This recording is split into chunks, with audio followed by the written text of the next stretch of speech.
Bonjour à tous. Alors aujourd'hui, je vous retrouve dans une vidéo astuce pour vous montrer comment on peut réaliser de l'embossage à froid avec ses pochoirs et ses masques.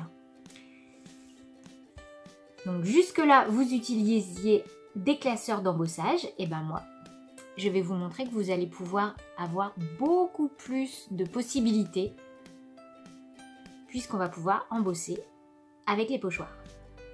C'est parti! Alors, pour cette astuce, il va vous falloir du papier uni. Donc là, moi, j'ai pris du papier imprimante. Il va vous falloir de la mousse. Donc moi, j'ai pris un morceau de mousse qui vient de la foire fouille. Vous pouvez certainement en trouver chez Jiffy au rayon bricolage enfant. Et il va vous falloir également des pochoirs et des masques, donc des petits, ça ce sont des pochoirs de chez C2M, et moi j'ai pris également des masques de chez Prima. Et l'élément essentiel, il va vous falloir une machine de découpe style Big Shot, ou vous pouvez utiliser avec la décoratrice de toga, la Cuttlebug, voilà. Donc, pour commencer, on va faire un sandwich avec nos plaques, comme si on allait découper un dice. Sauf que là, ce qu'on va faire, on va prendre la mousse, le papier, et ensuite, on va rajouter par-dessus le pochoir. On rajoute notre plaque et on mouline.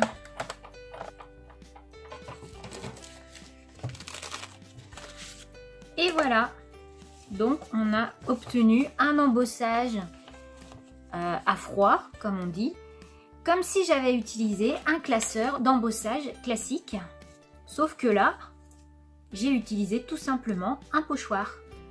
Ce qui fait que ça vous ouvre plein de possibilités puisque vous n'avez plus besoin d'acheter autant de classeurs d'embossage que ce que vous pourriez imaginer, puisque vous allez pouvoir utiliser tous vos pochoirs. Donc on va faire également un test avec un masque. Cette astuce, l'embossage en règle générale marche très bien sur des papiers unis. Dès que vous passez sur des papiers à motifs, on perd un petit peu l'effet visuel de l'embossage. Donc, je fais la même chose. Je peux utiliser plusieurs fois ma mousse, il n'y a aucun problème. J'ai déjà fait le test. Voilà.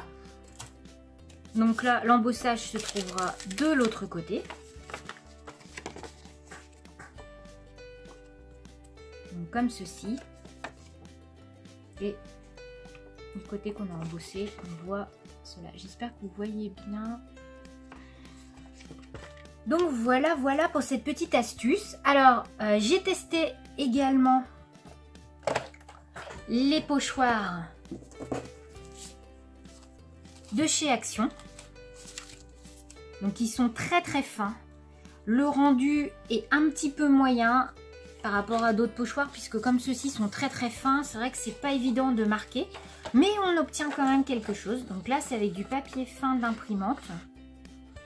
J'espère que vous voyez bien. Et j'ai essayé sur du papier un peu plus épais, qui doit être du 210 grammes. Ça se voit encore moins que sur du papier fin. Mais franchement, c'est assez subtil. Moi, ça me va. Je voulais faire un dernier petit essai avec vous, avec du scotch de plâtrier. Non, c'est pas du scotch de plâtrier celui-là, c'est du scotch de plombier. C'est de l'alu en fait autocollant. J'ai préparé sur un papier d'imprimante, je l'ai collé et on va tester un pochoir. Donc, je fais toujours la même chose et je vais tester par exemple celui-là.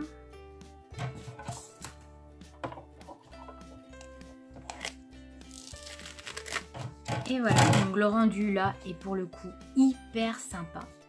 C'est vraiment génial. Donc là, je pense qu'on peut vraiment s'amuser avec cette technique-là. Et ce qui est intéressant aussi, c'est que un pochoir comme ça coûte moins cher qu'un classeur de gaufrage. Donc du coup, bah, vous avez en plus beaucoup plus de motifs différents avec des pochoirs. Vous pouvez vraiment vous éclater.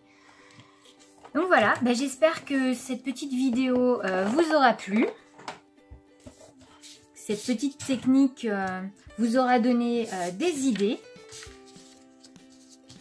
Et bah voilà, moi je vous fais plein de gros bisous.